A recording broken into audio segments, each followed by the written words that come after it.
Hello students, in this video we are going to see the derivation for the expression of work done by the spring force. So work done by the spring force is given as k by 2 into x1 square minus x2 square. K is the stiffness of the spring, x1 is deformation of the spring in the first position, x2 is deformation in the second position. See, there are three figures here.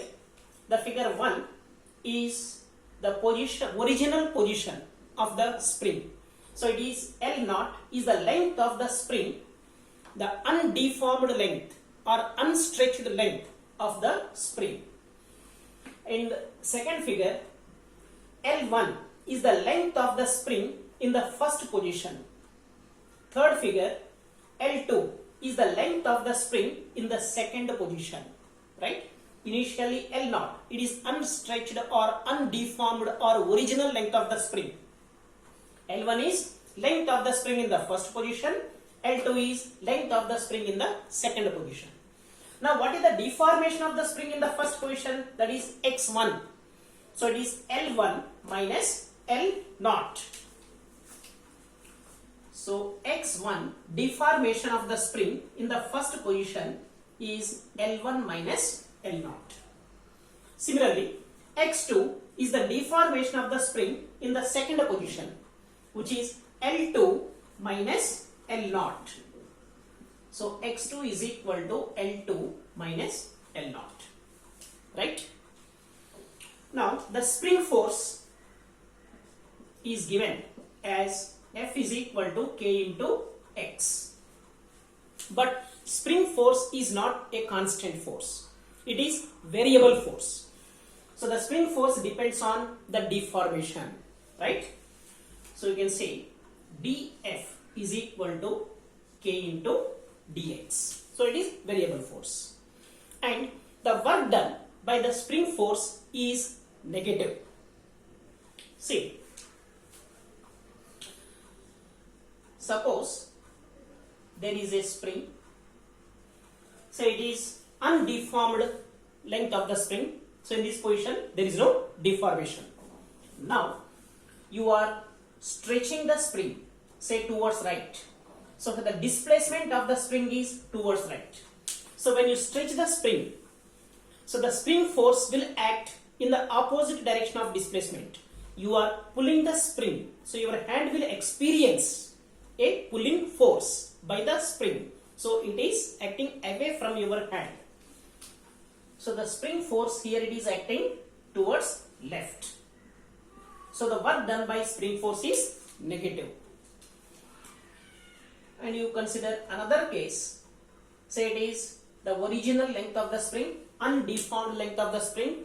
Now you are compressing the spring. You are pushing the spring. So here say the displacement is towards left. So when you push the spring force will exert force on your hand in the opposite direction. If you are pushing the spring, then the spring is also push your hand. If you are pulling the spring also tends to pull your hand. Right? So here again the direction of the spring force is towards right. So it is pushing your hand when you are compressing the spring. So again here displacement is in the opposite direction of the force. Hence the work done by spring force is always negative. Right. So you can write here. So the work done by spring force is equal to minus spring force into displacement. So we have seen why minus. Right. So work done by spring force is equal to minus dF is K into dx. So we have K x dx. For total work done, integrating. So limits for x1 to x2 from position 1 to position 2. So the total work done by the spring force is equal to minus K into x square by 2 between the limits x1 to x2 is equal to minus k x2 square by 2 minus x1 square by 2, putting the limits, is equal to minus k by 2, taking 2 common, you have x2 square minus x1 square. So you can write work done by spring force is equal to k by 2 into, taking this minus inside, you have x1 square minus x2 square. So the expression for work done by the spring force, k by 2 into x1 square minus x2 square. What is x1? Deformation of the spring in the first position. x1 is equal to L1 minus L0. What is L1? Length of the spring in the first position. L0 is the original length or undeformed length or unstretched length of the spring.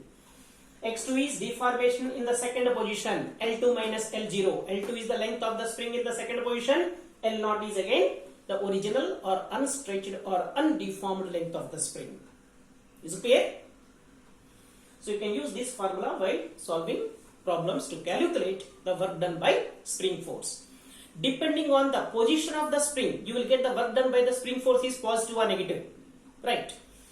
See here, I said that the work done by spring force is always negative.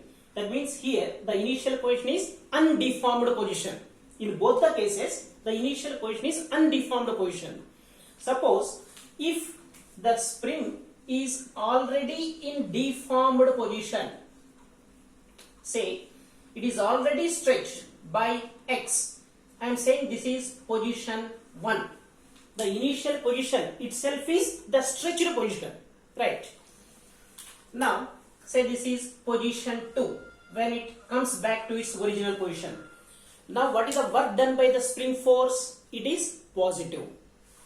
Now in the first position, what is x1? That the deformation of the spring is x. In the first position, the deformation of the spring is x. Now when the spring comes back to its original position, that is second position, what is the deformation of the spring? When it is coming back to its original position, means deformation is 0. Right? So here x1 is equal to x, x2 is 0. So u is equal to k by 2 into x square. Work done by the spring force is positive. Here what is the direction of spring force? Here it is towards left, because you are stretching the spring. So the spring force will act in the opposite direction. But when it is coming from position 1 to 2, the displacement of the spring is in the direction of the force. Right? Therefore, work done by the spring force is positive. Understood? Thank you.